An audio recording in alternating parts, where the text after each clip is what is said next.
IPL যে উইকেটে হচ্ছে, আইপিএলের সাথে ইন্টারন্যাশনাল মিলানোই যাবে না। আমার মনে হয় লাস্ট ইয়ার পিএসএলেও এরকম 200+ রান হয়েছে, 250 রান হয়েছে। বাট ইন্টারন্যাশনাল আমি যতটুকু জানি যে 160 to 175, 180, 200 রান যদি কোনো টিম করে এটা খুব ভালো একটা স্কোর, এবং এটা সচরাচর রেগুলার কিন্তু দেখা যায় না। তো আমার মনে হয় যে ওয়ার্ল্ড কাপে এরকমই রান হবে, এটা আমি এক্সপেক্ট করি 160 থেকে 180-র ভিতরেই থাকবে ভালো উইকেটে। এবং এর ভিতরেই বোলারদের ডিফেন্ড করতে হবে বা এর রানগুলো চেস করতে হবে। সো আইপিএলের সাথে কম্পেয়ার করাটা কখনোই আমার মনে হয় না যুক্তিগত। আমার কাছে সেটা মনে হয় না, কারণ আমাদের দেশে স্ট্রাইক রেট নিয়ে অনেক কথা হয়, স্ট্রাইক রেট, বাট জিনিসটা হলো যে আমরা কিন্তু, আপনি যদি চিন্তা করেন, রিসেন্টলি আমরা ভালো উইকেটে খেলা শুরু করেছি। শ্রীলঙ্কার সাথে যেই টি-20 সিরিজটা খেললাম ওই উইকেটে আমরা ভালো উইকেটে খেলেছি। বাট এই জিনিসটা সময় দিতে হবে। আমরা যদি লম্বা সময় ধরে ভালো উইকেটে খেলা শুরু করি, 6 মাস, 1 বছর, 2 বছর, তারপর আপনি দেখবেন যে প্রত্যেকটা ব্যাটসম্যান ভালো স্ট্রাইক রেটে ব্যাটিং করছে। এটা শুধুমাত্র ইন্টারন্যাশনাল ক্রিকেটে হলে হবে না, পাশাপাশি যে আমরা বিপিএল খেলি ওই জায়গাতেও ভালো উইকেটে খেলতে হবে অনেক লম্বা সময় ধরে, তারপরে আপনি এই ডিফারেন্সটা দেখবেন। অবশ্যই আমার মনে হয় যে খুব ভালো একটা সিরিজ গিয়েছে। সিরিজ জিতলে অবশ্যই কনফিডেন্স বাড়ে। তৃতীয় জায়গায় যেটা বলবো যে আমরা যে এক্সপেরিমেন্টগুলো করেছিলাম, যে জিনিসগুলো আমাদের দেখার প্রয়োজন ছিল, যে আমরা ক্লোজ ম্যাচ জিতেছি, টপ অর্ডাররা একটা ম্যাচে খুব ভালো স্টার্ট দিয়েছে। আজকের ম্যাচ যদি দেখেন, মিডল অর্ডারে একটু ব্যাটিং করার সুযোগ পেয়েছে। সো এরকম বেশ কিছু জায়গা আছে। রিশাদ পুরা সিরিজটাতে আমার মনে হয় খুব ভালো বোলিং করেছে। সো এরকম যদি চিন্তা করা যায়, অবশ্যই অনেক পজিটিভ দিক আছে, এবং আমরা যে জিনিসগুলো আশা করেছিলাম অলমোস্ট আমরা ওই জিনিসগুলোর কাছাকাছি যেতে পেরেছি। না, আমরা প্রতি ম্যাচেই সিরিয়াস ছিলাম। শুরু থেকে আজ পর্যন্ত যে কয়টা ম্যাচ খেললাম প্রত্যেকটা ম্যাচে সিরিয়াস ছিলাম, একটা ম্যাচও হারতে চাইনি, এবং হারাটা দরকার ছিল না। ম্যাচ জিতলে ভালো লাগে। সো আজকে জিততে পারিনি, আমার মনে হয় ক্রেডিট জিম্বাবুয়েকে দিতে হবে, তারা ভালো ক্রিকেট খেলছে। আলাদাভাবে আমি বোলার বা ব্যাটসম্যানকে আলাদা করতেই চাই না, কারণ আমাদের টিমটা এমন প্রত্যেকটা জায়গার কন্ট্রিবিউশন খুব ইম্পর্টেন্ট, বোলিং এবং ব্যাটিং। সো আমি অ্যাজ এ ক্যাপ্টেন হিসেবে চাইবো যে আমার বোলাররা প্রতিদিন টিমের হয়ে ভালো কিছু করুক, পাশাপাশি ব্যাটসম্যানরা যেন তাদের দায়িত্বটা ঠিকমতো পালন করে। সো এখানে আলাদাভাবে বাড়তি কোনো প্রেশার আমি বোলারদের দিতে চাই না, বা বাড়তি কোনো প্রেশার আমি ব্যাটসম্যানদেরও দিতে চাই না। নর্মালি চিটাগাং খুব ভালো উইকেট থাকে, বাট এই বছর আমরা যখন এই 5টা ম্যাচ খেলাম, 3টা ম্যাচ চিটাগাংয়ে খেলেছিলাম, নতুন বলে ব্যাটিং করা সব থেকে চ্যালেঞ্জ ছিল।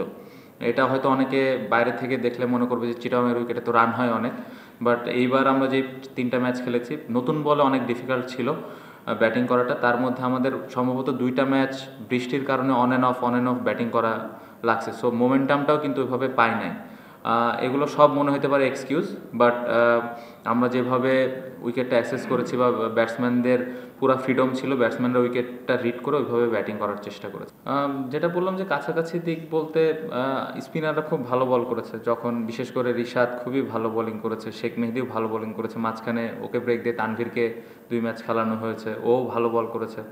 সো ওভারঅল এই জিনিসগুলো ভালো ছিল। পাশাপাশি জাকের আলীর আজকের ইনিংসটা বা মাঝখানের একটা ইনিংস, ওখানে ও চেষ্টা করেছে ওর যতটুকু ও জানে ওটা ডেলিভার করা টিমের হয়ে।